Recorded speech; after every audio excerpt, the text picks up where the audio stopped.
सवाल को देख के डर गया क्या? डरना नहीं है, डरना नहीं है, इसे करके जुड़ जाओ। हाँ, जो लोग भी आज जुड़े हैं, मैं बता दूं कि आज से पहले एक लेक्चर YouTube पे ही जस्ट जाइएगा तो इसके नीचे मिल जाएगा, और अगर नहीं आप खोज पाए तो प्लेलिस्ट में जाइएगा और आप वहां से रिफ्रैक्शन मतलब रिफ्रैक्टिव कर्व सरफेस ढूंढिएगा तो मिल जाएगा। ठीक है, तो अब हम फिर वापस आकर के वो सारी बातें नहीं यहाँ बताना चाहते, क्योंकि बहुत सारे बच्चे यहाँ ऑलरेडी वो सब करके बैठ चुके हैं, बोर्ड पे हो जाएंगे। ठीक है, तो वो नहीं करना है। देखिए, जब हम आपको मिरर पढ़ाए थे, याद कीजिए बहुत दिनों पहले मिरर पढ़ाए थे, तो मिरर फार्मूला को 1/f = 1/u + 1/v हम वहां पे प्रूफ कर सकते थे एकदम आसान मेथड से, पर मैंने जानबूझ के अल्फा बीटा गामा वाला मेथड इस्तेमाल किया था, क्योंकि हमको पता था जो उस दिन तुमको तकलीफ देगा वो आज तुमको सुख देगा। ठीक है, तो अगर मैं वो कहता है कि नहीं वो हम हल्का से पढ़ाते खुद कर देते, तो यहाँ क्या होता बच्चों? तो आप तो कहते हैं कि देखो वहां पर तो यहाँ कम आया ना, इसी तरह आगे कम आता है। तो हम लोगों ने आपसे कहा था कि रिफ्रैक्टिंग थ्रू सरफेस वाला में एक चीज याद रखिएगा, रिफ्रैक्टिंग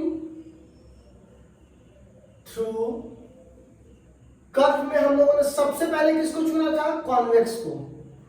ठीक है, पहला क्राइटेरिया क्या था? कॉन्वेक्स का। दूसरा क्राइटेरिया क्या था इसी में कि ऑब्जेक्ट का कहां होना चाहिए? रेडियल मीडियम में, और उसमें से भी ए नंबर कौन था?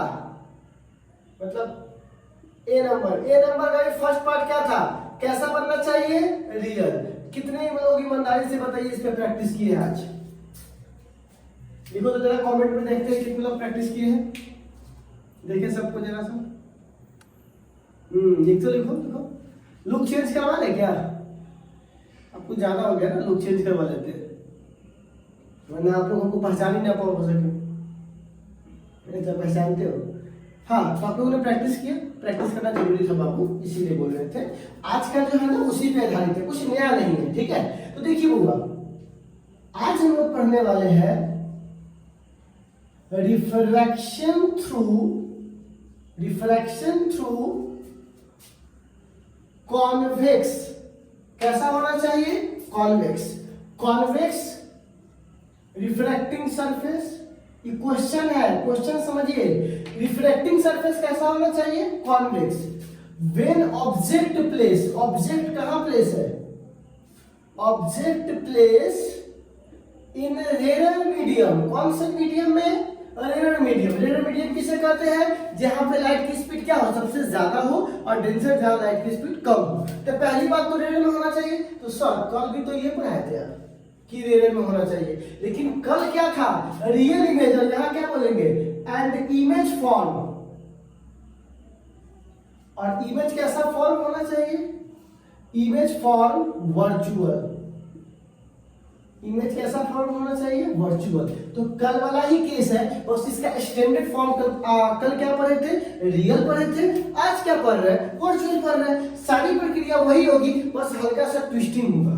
ठीक है ना? कैसे तो मैं बताता हूँ। लेट बी कंसीडर मैं लिखवा दूंगा, इसी में थोड़ा सा एक दो वर्ड ऐड कर देंगे, हो गया आपका लेट बी कंसीडर। क्वेश्चन से हमारा लेट बी कंसीडर लिखना है। जितने भी ऑप्टिक्स के लेट बी कंसीडर आते हैं सब उसी के क्वेश्चन में से देख के आंसर लिख देना। बस कैसे? बस थोड़ा सा हल्का सा ट्विस्ट करके। तो मैं समझाता हूँ, लिख लो, है बोल रहा हूँ। हाँ, लास्ट में बताऊंगा, लास्ट में कैसे बताया था वो, है ना?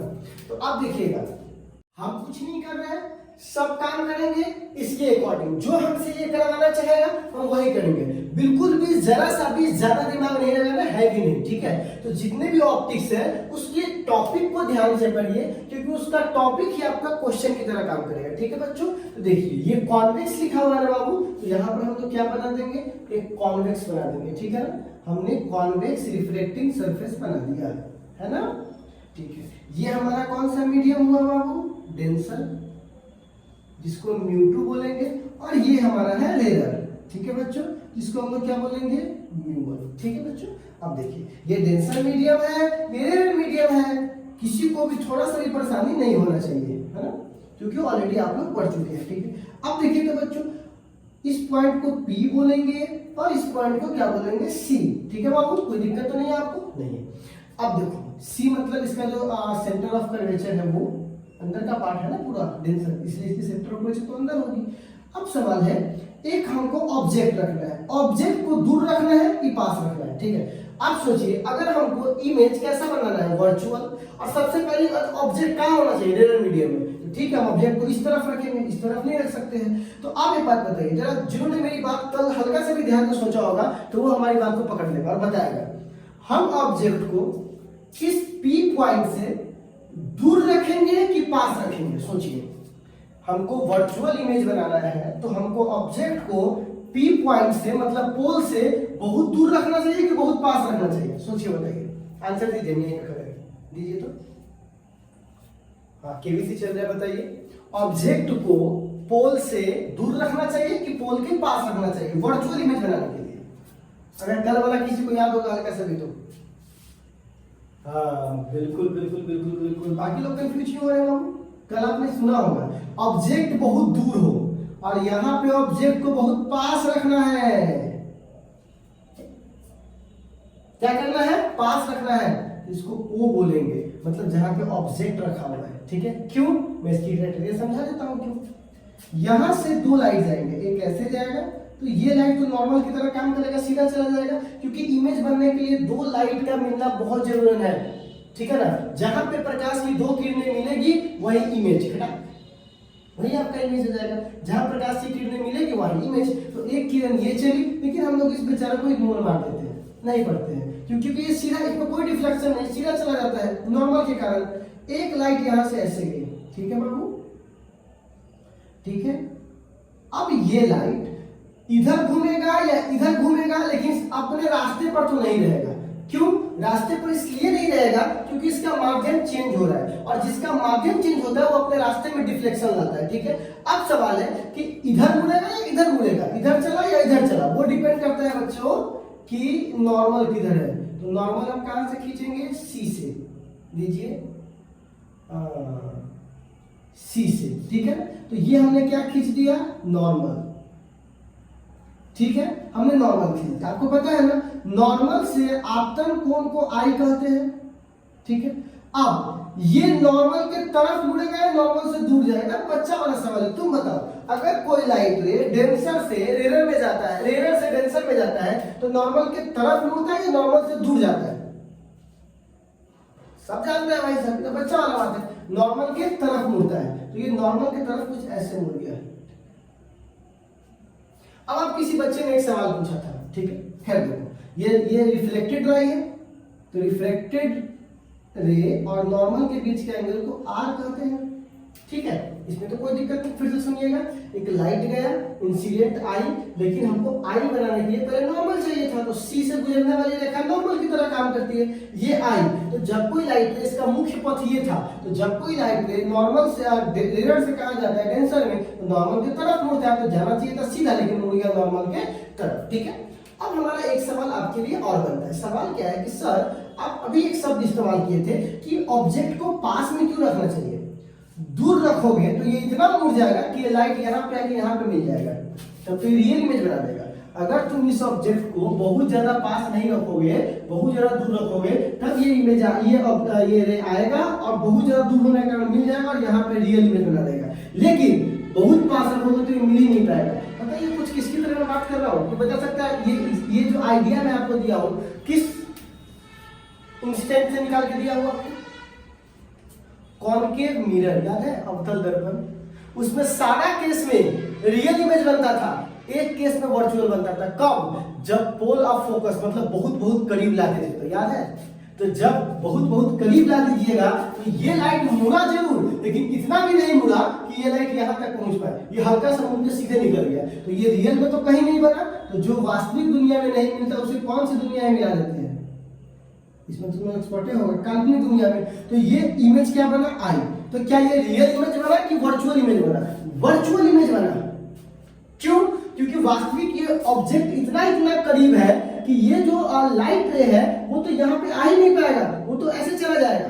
तो जो वास्तविक दुनिया में नहीं मिल रहा है उसे पीछे बढ़ाकर काल्पनिक दुनिया में मिला देते हैं। तो जब ये काल्पनिक दुनिया में इस लाइट को पीछे कीजिएगा तो इमेज क्या बनेगा? आई। ठीक है, अब एक बात बताइए, ये आई ये आर आगे बढ़ा जाए, इस पॉइंट को जहां पे सारा बखेरा हुआ है उस पॉइंट को ए मान लेते हैं। ठीक है, तो अब देखिएगा यहाँ पर, ठीक है, यहां से तो हम कर सकते हैं ना एक्सप्लेन। ठीक है, तो अब देखो यह कौन सा बात है? Refraction.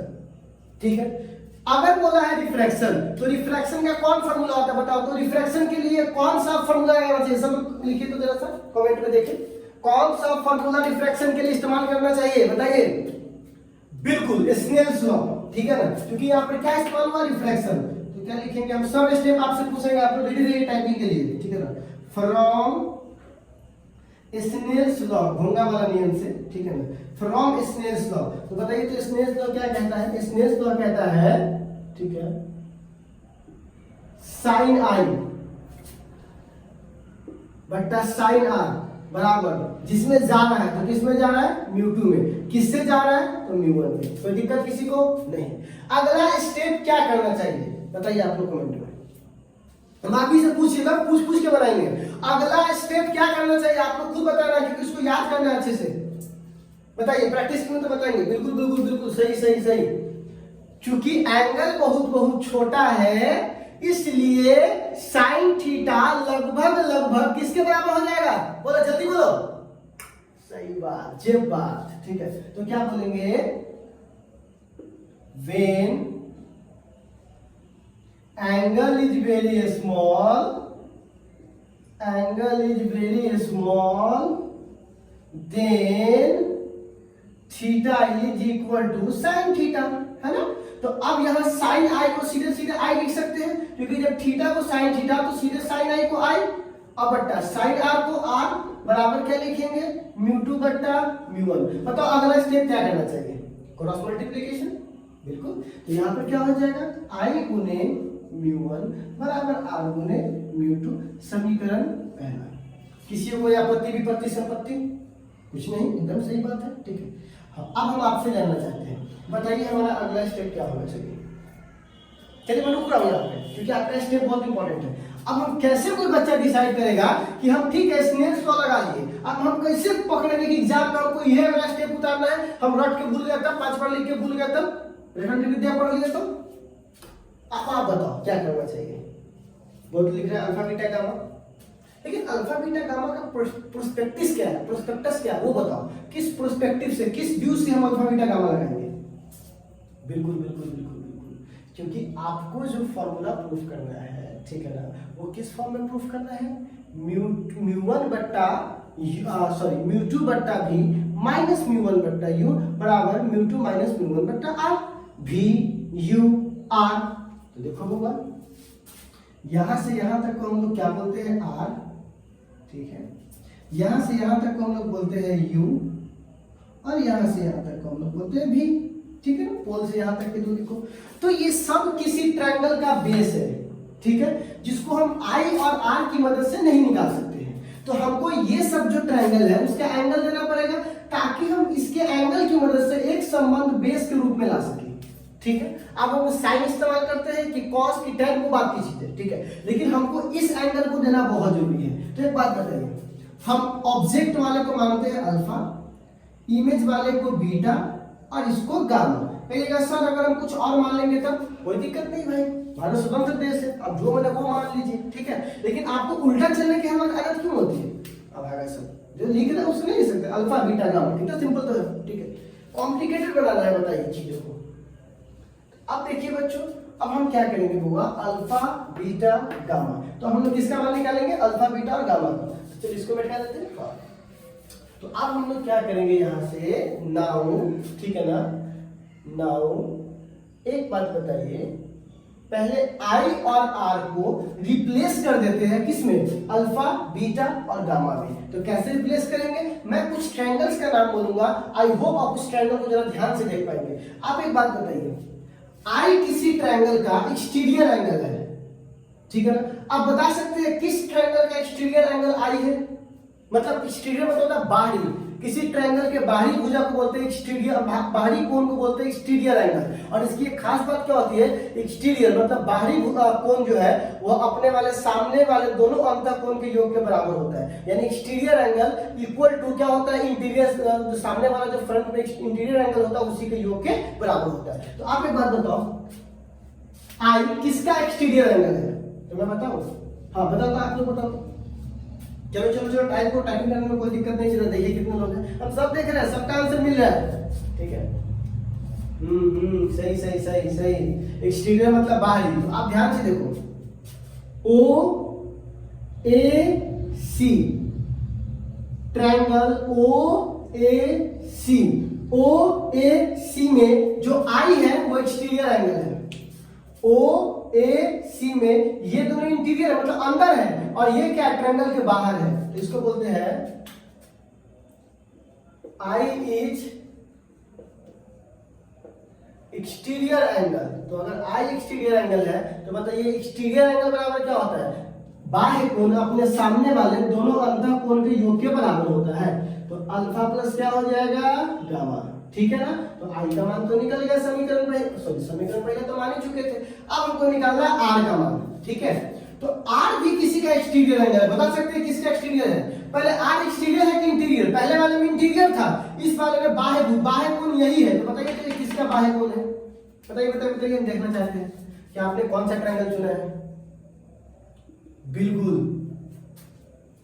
I A C, I A C में ये जो है वो कौन सा कोण है, बाह्य कोण।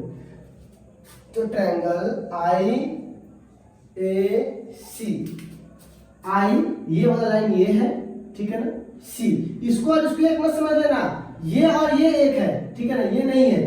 तो आई ए सी ये लाइन है तो ये है, इसको मत समझ लेना, ये थोड़ा इधर है और ये थोड़ा सीधा है, ठीक है ना, इस लाइन से ये बना है। ठीक है।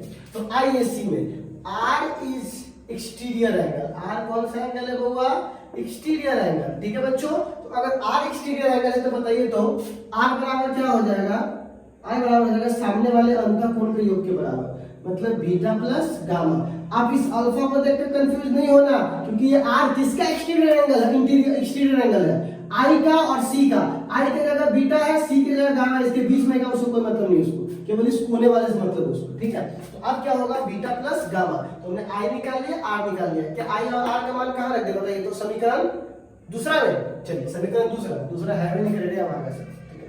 तो क्या बोलेंगे, the value of I and R is placed in equation first। तो I की जगह क्या रख देंगे, अल्फा प्लस गामा। ठीक है। और बगल में क्या है, म्यू1 बराबर R की जगह बीटा प्लस गामा, बगल में म्यू2। इसको तोड़ लेते हैं तो अंदर मल्टीप्लाई होगा, तो alpha into mu one plus gamma into mu one बराबर beta into mu two plus beta into gamma. ठीक है। हम गामा वाले को एक तरफ ले आए, नेक्स्ट स्टेप क्या होना चाहिए, गामा वाले को एक तरफ। क्या मैं इसको मैं कर सकता हूं, इसका काम हो चुका है। आप स्क्रीनशॉट के लिए बोल रहे थे तो आप ले सकते हैं, स्क्रीनशॉट ले लीजिए। ठीक है, मैं लिया, ले स्क्रीनशॉट बना करके। ठीक है, चलिए, ठीक है ना। आप देखिएगा, ठीक है ना, देखिएगा बच्चों, अब मैं क्या कर रहा हूं, अल्फा म्यू1 और इसको इधर भेज दीजिए, माइनस बीटा म्यू2 बराबर उसको उधर भेज दीजिए, तो म्यू2 गुने गामा माइनस म्यू1 गुने गामा, है ना बच्चों। Alpha into mu one minus beta into mu two बराबर म्यू2 माइनस म्यू1, क्योंकि इसमें से हमने क्या कॉमन ले लिया है बाबू, गामा। बिल्कुल सही बात है, क्या कॉमन ले लिया है, गामा। अब हमको एक बात बताइए, नेक्स्ट स्टेप क्या होना चाहिए, इसको हम समीकरण दूसरा मान लेते हैं।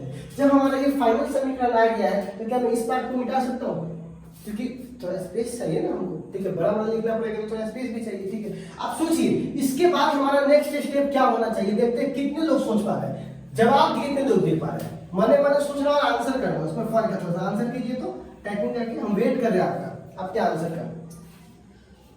आइए लेट से आने वाले भी आइए, अब आगे सर। चलो तुम शुरू से देखो यार, आगे सर तुम लोग, चलो तुम टाइप कर दो बाबू। हाँ, नेक्स्ट स्टेप क्या होना चाहिए कि हमको इस अल्फा बीटा गामा को बदल देना है बेस के रूप में। लेकिन एंगल जब भी आता है अपने साथ दो साइड लेकर आता है, ठीक है ना। तो सबसे पहले बात हमको बेस चाहिए, तो साइन को बेस बता नहीं सकता है, क्योंकि साइन का फॉर्मूला होता है P बट्टा H। तो बेस तो दो ही आदमी बता सकता है, या तो कॉस या तो टैन। तो आप बताइए क्या चुनना चाहिए। हाँ, टैन चुनना चाहिए, वेरी गुड। क्यों, क्योंकि टैन में सबका जो एक जो साइड होगा वो कॉमन होगा, तो कॉमन से कॉमन कट जाएगा। तो हमको अगला स्टेप ये करना चाहिए कि हमको सबसे पहले एक साइड कॉमन करना चाहिए। जब एक लाइन आप ऐसे खींचिएगा इसको बोलते हैं एम लाइन, ठीक है ना। कौन सा लाइन? M line. तो यहाँ पे बोलेंगे now M is perpendicular, M line draw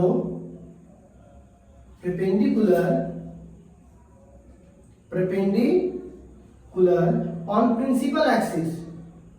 कौन सा एक्सिस पे? प्रिंसिपल एक्सिस, ठीक है बच्चों। देखिए तो हुआ, जब ये ऐसा हो गया है तो अब आपको अल्फा बीटा और गामा का मान लिखना है, तो वो मैं लिखूंगा। और ये किसके वेरी वेरी क्लोज है? P K. तो क्या बोलेंगे? It is very close to P, क्योंकि एंगल छोटा है। तो जब इतना छोटा बात होगा तो दूसरे तो बहुत करीब करीब में चीजें होगी। या आपको देखने में इतना बड़ा दिखा रहे हैं, होता है तो बहुत छोटा हो जाता है, ठीक है ना। क्योंकि आपको समझ में आया, छोटा बना देंगे समझ में आएगा। देखो ये बना दिया, समझ में आया? सर जी आपके लिए छोटे लिख रहे हैं, ये छोटा नहीं लिख रहे हैं, ये मोबाइल तुम्हारा छोटा है, ठीक है ना। बड़ा सा स्क्रीन लगा दो गरीब लोग, और वहां देखो सब कुछ एकदम बड़ा बड़ा बोर्ड दिखाई देगा आपको, लेकिन होगा नहीं आपके घर में, जानते हैं। गरीबी में जीने वाले सब, गरीब नहीं बोलिए सर, बहुत पैसा बचा के रखे। देखिए ना सब आया है तो सब 10वां में दिया, वो सब पैसा रखे हुए हैं ना। आप क्या जानते हैं, रक्षाबंधन में पड़ा सब रखे हुए हैं, ठीक है। देखिए क्या करते हो पैसा का, ना नया नया कपड़ा पहन लिया, चाहे ट्यूशन दिया, फीस दिया, चाहे ना दिया, देखते हैं ना, ठीक है, समझ रहे हैं। तो एक्सिस वेरी क्लोज है। तो बच्चों आप एक बात बताओ, तो हमें कौन सा थीटा लगाना चाहिए? tan theta. तो हम बोल सकते हैं कि जितने भी एंगल्स है अल्फा बीटा गामा, उसको रिप्लेस कर देते हैं किसमें? tan थीटा में। क्यों tan थीटा में करना है? क्योंकि वहां पर क्या होगा, ये कॉमन है तो कट जाएगा और बेस में हमारा आंसर आ जाएगा। तो क्या बोलेंगे? नाउ, ठीक है, alpha beta gamma is replace to the tan angle. कौन से एंगल में? tan angle. कौन से एंगल में? tan angle. Because angle is very small, because angle is very small. Angle क्या है? बहुत छोटा है। अब चलिए थोड़ा सा और बच्चों, थोड़ा सा और ध्यान दो यहाँ पर। बस वही वाली बात आ गई कि यहाँ पर हमको बोलेंगे अल्फा। तो बताओ तो ट्रायंगल कौन सा है होगा? तो ट्रायंगल हम लोग चुनेंगे अल्फा के लिए। बताओ तो कौन सा ट्रायंगल होगा? ए ओ एम। तो अल्फा बराबर लिख देंगे tan अल्फा, और tan अल्फा का मान, क्योंकि tan थीटा बराबर लंब बटा आधार। लंब कौन है? am, और आधार कौन है? om। लंब है am, आधार है om। अच्छा अब दूसरा ट्रायंगल बताओ। अगला ट्रायंगल अगर हमको बीटा चाहिए होगा तो अगला ट्रायंगल हम क्या लेंगे? बीटा के लिए AIM। ये राइट एंगल ट्रायंगल आपको दिखाई देगा, AIM ट्रायंगल है बच्चों, बोलो तो AIM। तो tan, तो बताओ tan बीटा बराबर क्या होगा? बोलते हो सभी लोग, tan बीटा बराबर हो जाएगा AM बटा IM। AM बटा IM, ठीक है। अब चलो गामा के लिए बोल दो जल्दी से, कौन सा ट्रायंगल लेंगे? गामा के लिए बोल जल्दी, कौन सा ट्रायंगल लेंगे? अरे बोल दो जल्दी, बोल जल्दी। ACM, ट्रायंगल ACM, ठीक है। अब बताओ गामा के लिए, तो tan गामा बराबर क्या हो जाएगा बच्चों? tan गामा लंब बटा आधार। तो लंब क्या है? AM, और आधार क्या है? CM, ठीक है ना। कोई दिक्कत नहीं है। अब देखो हमने जो एंगल था, पहले आई को चेंज कर दिया अल्फा बीटा गामा में, और अल्फा बीटा गामा को भी चेंज कर दिए साइड के रूप में। अब मैंने यहाँ पे बोला था कि m बहुत बहुत क्लोज है p के, तो ऊपर वाला को तो छोड़ दीजिए, क्योंकि ऊपर वाला तो कट ही जाएगा कॉमन में। लिख सकते हैं am बट्टा OP, क्योंकि हमने m को रिप्लेस करना है किसमें? p में, क्योंकि m और p बहुत बहुत करीब है एक दूसरे के, ठीक है। और इससे क्या लिख सकते हैं? am बट्टा IP, और यहाँ पर am बट्टा PC, है ना। जहां जहां भी m था उसको रिप्लेस कर दिए, ऊपर वाला को इसलिए छोड़ दिए ना क्योंकि ऊपर वाला तो कट ही जाएगा। अब क्या हम समीकरण दूसरा का इस्तेमाल कर सकते हैं? सब आपको पता है यार, ठीक है ना। Now value of alpha beta gamma, बहुत लोग अपने से करने लगा होगा, पुट इन इक्वेशन फर्स्ट, ठीक है ना। कितना लोग सोच रहे हैं कि यार छोटी छोटी अपने से कर लेंगे, अब आया सब किया करेगा तुम, और उसको भी गलती कर देगा, वो पता है, ठीक है ना। तो यहाँ देखो सेकेंड में alpha mu one minus beta mu two minus mu one into gamma. अब बता मान रखते हैं, तो अल्फा का मान कितना होगा एम बटा ओपी, तो एम बटा ओपी, और यहाँ क्या हो जाएगा म्यू1। बीटा का मान कितना बाबू एम बटा आईपी इंटू म्यू2, और यहाँ क्या हो जाएगा म्यू2 माइनस म्यू1, और गामा का मान बोलते कितना है एम बटा पीसी, ठीक है। एम से एम कट जाएगा। अब बहुत लोग सोच रहे होंगे कि सर जी यहाँ पे दो एम है, यहाँ पर एक एम है, तो दो में से एम कर देगा तो एगो तो बच ही नहीं जाएगा। कितने लोग ऐसा सोच रहे हैं हाथ उठाओ यार, सही बात है भाई, जब दो एम हुआ है भी एम है, कॉमन लेके काटना है, कॉमन लेके काटना है ना, बता दीजिएगा। बड़ी तेज स्टूडेंट हम लोग है, ठीक है, हमको स्टेप करने हैं, लेकिन यहाँ पे आपको उतारना भी होगा, तो एक बार नोट कर लीजिए, तो इसको स्क्रीनशॉट लीजिए जल्दी से, ठीक है, ले लिया स्क्रीनशॉट, चलिए ठीक है।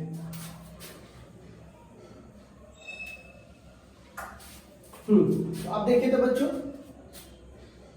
एम से एम कट जाएगा कॉमन लेकर, तो क्या बच जाएगा म्यू1 बट्टा ओपी माइनस म्यू2 बट्टा आईपी बराबर म्यू2 माइनस म्यू1 बट्टा पीसी, है ना बच्चों। अब एक बात बताओ, इसमें हमको मान रखना है किसका, साइन कन्वेंशन का इस्तेमाल करके।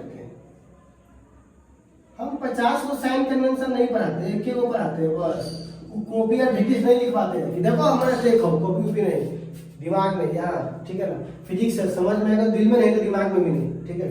तो देखिए आप ध्यान से, तो क्या है जिधर लाइट जाएगा, इनकमिंग लाइट इधर से, तो लाइट की दिशा में बढ़ेगा तो प्लस, उल्टा आइएगा तो माइनस। एक बात बताइए, सारा दूरी कहां से मापते हैं पोल से, तो बताइए ओपी का मान कितना होगा। हमको ओ तक पहुंचने के लिए पी से उल्टा चलना होगा, सारा दूरी मापते हैं पी से, तो जब तुम पी से ओ की ओर जाओगे तो लाइट आ रहा है इस दीवार से उस दीवार से इस दीवार की तरफ, अब तुम जा रहे हो उल्टा, तो लाइट आ रहा है इधर, तुम जा रहे हो उधर, तो क्या लिखेंगे यहाँ पर माइनस यू, क्योंकि लाइट किधर आ रहा है इधर, तुम किधर जा रहे हो उल्टा, तो माइनस। अच्छा आई पी मतलब पोल से इमेज तक का दूरी, देखो फिर तुमको पोल से उल्टा जाना पड़ेगा, कहां जाना पड़ेगा उल्टा, तो जब पोल से तुम उल्टा जाओगे तो यहाँ पे माइनस भी, क्योंकि पोल से इमेज तक की दूरी को क्या बोलते हैं भी। अच्छा और बताओ तो पीसी, तो देखो पी से सी तक चलना, क्योंकि सारा दूरी पी से, तो ऐसे आपने तो क्या लिखा है बाबा प्लस आर, ठीक है। देखिए साइन कन्वेंशन कितना आसान है, पोल से उल्टा गए माइनस, इधर है तो प्लस, ठीक है। अब एक बात बताइए, सारा का मान यहाँ रख देते हैं, तो क्या आ जाएगा म्यू1 बट्टा माइनस यू माइनस म्यू2 बट्टा माइनस बी। अगर मैंने सही बनाया होगा तो अपने आप प्लस माइनस इक्वल हो जाएगा, ठीक है ना। किसी भी केस में वो अपने आप को एडजस्ट कर लेगा, तो क्या यहाँ लिख सकते हैं म्यू2 को आगे माइनस माइनस प्लस और इसको पीछे, तो माइनस म्यू1 बट्टा यू और बराबर म्यू2 माइनस म्यू1 बट्टा आर। प्रूफ हो गया। तो सबके लिए तो यही प्रूफ हो रहा है, सबको तो अंत तक वही जाना है, ठीक है ना। लेकिन बीच में कैसे आप खुद के किरदार को निभाते हैं वो इंपॉर्टेंट है, ठीक है ना। तो अभी इसमें आप लोगों ने, आई होप कि आपको ये बहुत अच्छे से समझ में आया होगा कि आपने देखा ना बच्चों कि कल वाले और आज वाले में क्या दिक्कत है। बस आप डायग्राम का हल्का सा खेल समझ जाइए, इसके बेसिक प्रिंसिपल को समझ जाइए, तो बात खत्म हो गया। डायग्राम कैसे बनाना है इसमें से देख के, ठीक है। स्नेल्स तो लगाना है, ठीक है। आई और आई के रूप में ले जाना है, आई और कन्वर्ट कर देना है अल्फा बीटा गामा में, अल्फा बीटा गामा को कन्वर्ट कर देना है बेस में, और परपेंडिकुलर को हटा देना है, बेस में साइन कन्वेंशन का इस्तेमाल कीजिए, दीजिए आपका आंसर, ठीक है ना। तो हाँ अब इसको नोट आप चाहे तो कर सकते हैं, ये वाला तो हो ही चुका था, इसका स्क्रीनशॉट ले लीजिए, ठीक है। हाँ अब कहिएगा सर माना कि, तो क्या करना है यहीं से लिखवा लीजिएगा, यहां से लिख लीजिए लेट बी कंसीडर, हम माने कि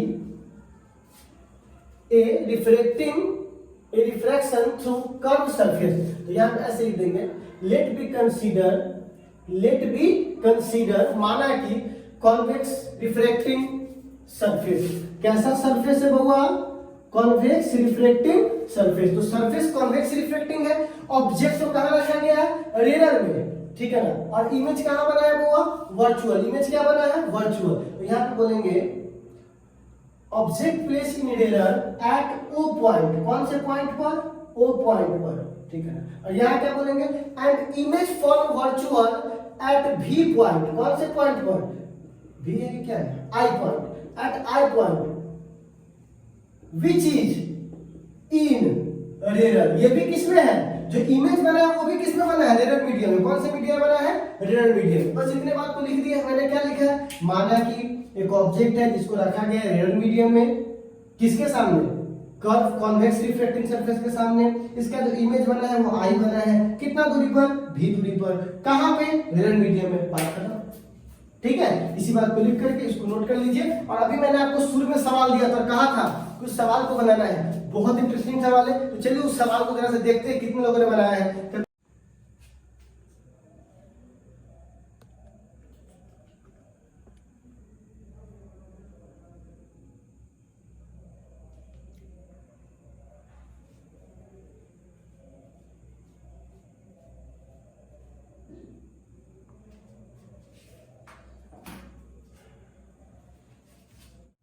दिखने में ये सवाल जितना बड़ा लग रहा है, क्योंकि न्यूटन फिजिक्स में पढ़ रहे हो, तो ये बच्चा वाला सवाल तो है नहीं। पूरा सीतामढ़ी जानता है कि हम किस तरह के सवाल से डील करते हैं, ठीक है।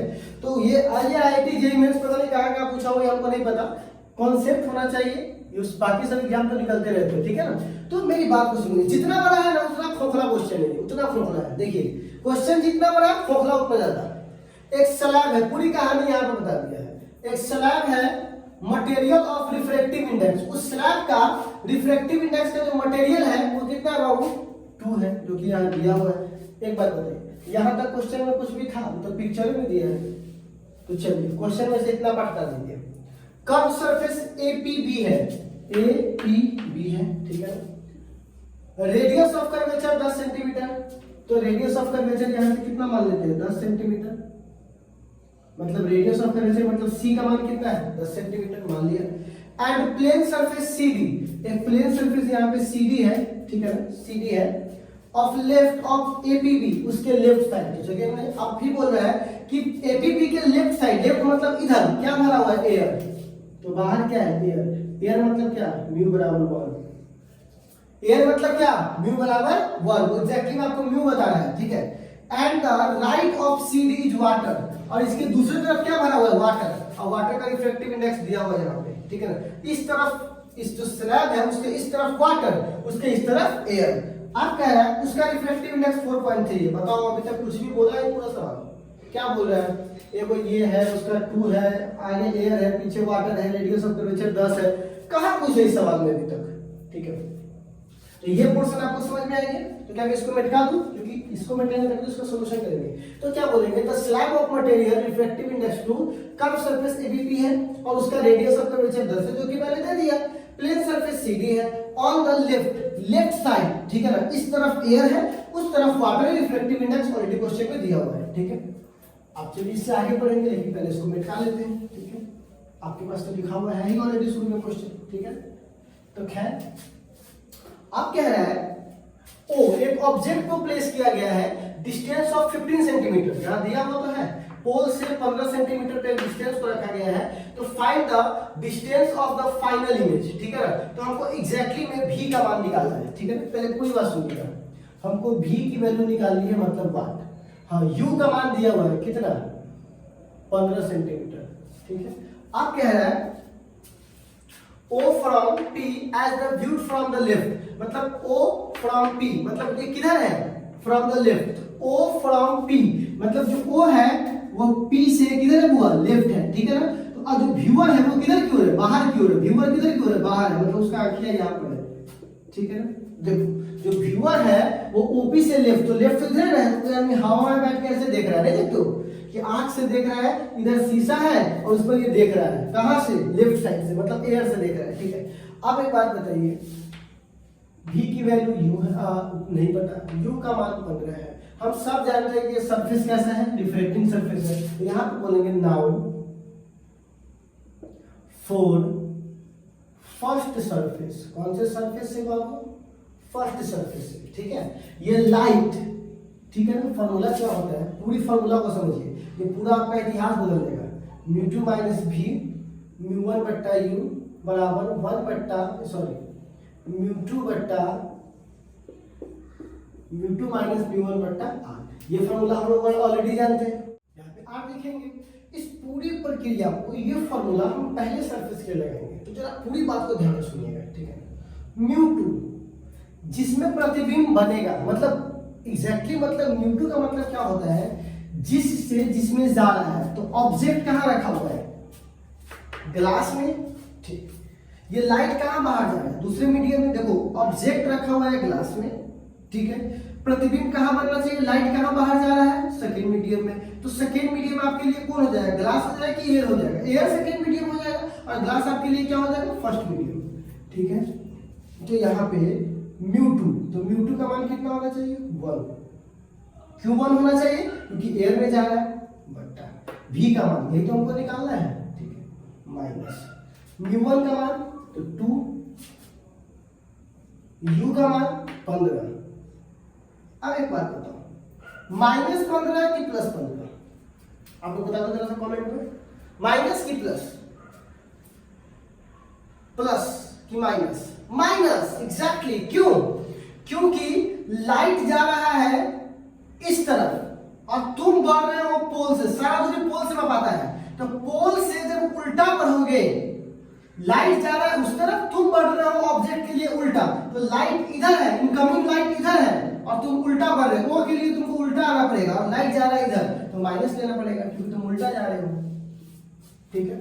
बराबर म्यू टू की जगह तो 1, म्यू वन की जगह 2, क्योंकि जिसमें जा रहा है तो जा किसमें रहा है, 1 में, किससे जा रहा है तो 2 से, बट्टा आर की जगह 10, क्योंकि रेडियस ऑफ कर्वेचर 10 है, -10 की +10, माइनस। क्यों माइनस, क्योंकि तुमको पोल से उल्टा जाना पड़ेगा और लाइट आ रहा है इस तरफ, इसलिए क्या लगा देंगे, माइनस। सिंपल सी बात है, अगर तुम लाइट की दिशा में बढ़ो पोल से तो प्लस और उल्टा बढ़ो तो माइनस, तो पोल से उल्टा बढ़ रहे इसलिए क्या लगेगा, माइनस। बहुत ही सिंपल है। तो यहाँ से 1 बट्टा भी माइनस, तो माइनस माइनस प्लस, 2 बट्टा 15, यहाँ पे -1, अब बट्टा क्या हो जाएगा, -10, खत्म हो जाएगा, ठीक है। तो v 1 बट्टा v बराबर कैलकुलेट कीजिएगा तो ये कितना आ जाएगा, 2 बट्टा 15, ठीक है ना, तो उधर जाके माइनस हो जाएगा, ठीक है ना। 1 बट्टा 10 माइनस 2 बट्टा 15। अब इसको जब कैलकुलेट कीजिएगा, तो मैं कैलकुलेट करके बताता हूँ, वो भी आप नहीं करोगे, ठीक है ना। तो जब आप इसको कैलकुलेट कीजिएगा तो 1 बट्टा v बराबर जो फॉर्मूला आ जाएगा, ये आपके सामने आ जाएगा, तो ये आ जाएगा 15, सॉरी आप एलसीएम करके देख लो, 10 15 का 5 से कीजिएगा तो कितना आ जाएगा, 2 और ये कितना आ जाएगा बाबू, 3, ठीक है ना। तो 5 दूनी 10, 10 तिहाई 30, तो 30 हो जाएगा ये, ठीक है ना। अब यहाँ से बहुत ही बेसिक, हम 10 से काटेंगे तो ये 3 हो जाएगा, और यहाँ हम 15 से काटेंगे तो ये कितना हो जाएगा, 2 हो जाएगा। तो 1 बट्टा v बराबर 1 बट्टा 30, तो बताइए तो v बराबर कितना आ गया, 30, ठीक है। आपका आंसर आ गया। सर एक मिनट, और ये पानी जो है, क्या ये पानी प्रभावित नहीं करेगा इसको, यहाँ पे कॉन्सेप्ट है, तो बच्चा वाला सवाल था, कॉन्सेप्ट यहाँ है, यहाँ आईआईटी छुपा हुआ है, ठीक है, ध्यान से सुनिएगा।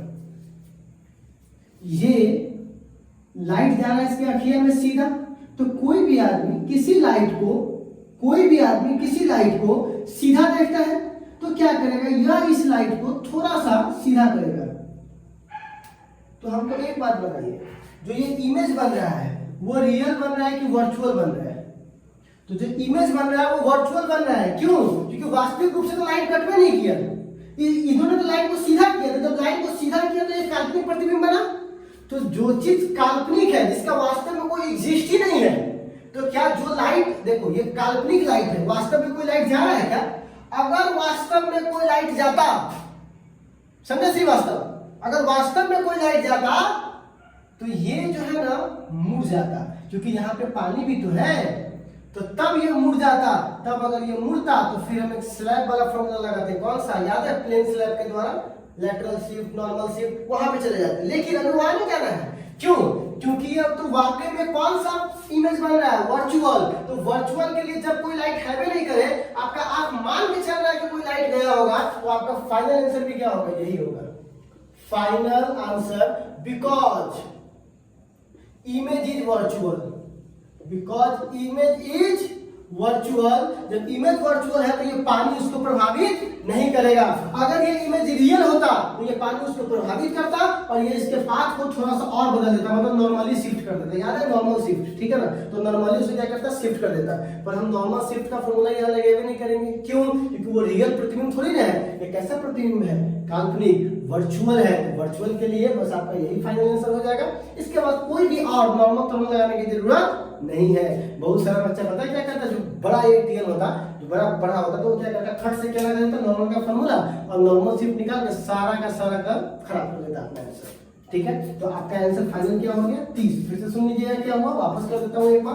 पहले सरफेस से जब ये बहुत अच्छा क्वेश्चन है, पहले सरफेस से जब ये आया बच्चों, ठीक है ना, फर्स्ट सरफेस से, तो इसका फॉर्मूला का मकसद होता है कि ऑब्जेक्ट जिस माध्यम में रखा हुआ उस माध्यम को लिखिए, इमेज जिस माध्यम में बन रहा है उस माध्यम को लिखिए, और इमेज में से जहां जा रहा है उसमें से आने वाले मीडियम को घटा करके r से डिवाइड कीजिए। ये इसका बेसिक लॉजिस्टिक है। बहुत लोग रट रहा है न्यू टू बटा v न्यू 1 माइनस u, अभी तुमको यही नहीं पता है भाई इसका रियल मकसद क्या है। रियल मकसद तो यही ना था कि लाइट जिससे जा रहा है वो मीडियम, जिसमें जा रहा है वो मीडियम, जिसमें जा रहा है माइनस जिससे जा रहा है वो बटा r। लेंस में खतरनाक यूज है इसका, तो जो समझा हुआ है म्यू टू की जगह 1 लिखेगा, तो ये किस में जा रहा है, एयर में जा रहा है, बटा v 2 माइनस 15, क्योंकि माइनस उस तरफ वो है और लाइट इधर आ रहा है। ठीक है, ये 1 माइनस 2 और ये माइनस 10, तो इसको सोल्यूशन कीजिएगा। तो भी अगर ये रियल होता तो यहाँ पे नॉर्मल शिफ्ट का इस्तेमाल करते, ठीक है ना, और इस फॉर्मूला को ड्राइव करते, लेकिन चूंकि ये कुछ भी नहीं है इसीलिए ये काल्पनिक बात है, इसीलिए इसको 10 का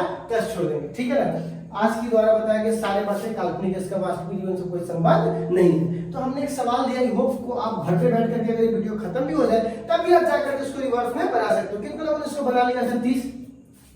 बताओ तो, बताओ तो आप कितने लोगों ने 30 लिया है? कितने लोग माइंड में सोचते रहे थे अच्छा ऐसे करेंगे तो हो जाएगा? कितना लोग का माइंड काम कर रहा था? अच्छा, जिसका 30 आ भी गया होगा, सोच भी रहे होंगे, वो इस कॉन्सेप्ट के बारे में सोचा था कि पानी को कैसे डील करना है? नहीं, तो ये एक क्वेश्चन नहीं है। यहाँ वर्चुअल था तो ये हाल है, अगर सोचो अगर इसमें वर्चुअल ना होकर रियल होता तो फिर आपको नॉर्मल शिफ्ट लगाना पड़ता है, इसीलिए कोई आईआईटी किसी ट्रिक पे नहीं निकलता। ठीक है, तो आप आई होप कि आप समझ में आया होगा। तो आज के लिए बस इतना है, फिर मिलते हैं कल हम क्या करेंगे बच्चों, फिर से अब ऑब्जेक्ट को डेंसर में रखेंगे और फिर से एक सवाल देंगे आपके सामने बेहतरीन, जिसको आपको बनाना है। ठीक है ना, पूरे सेशन में। चलिए आज के लिए बस इतना ही।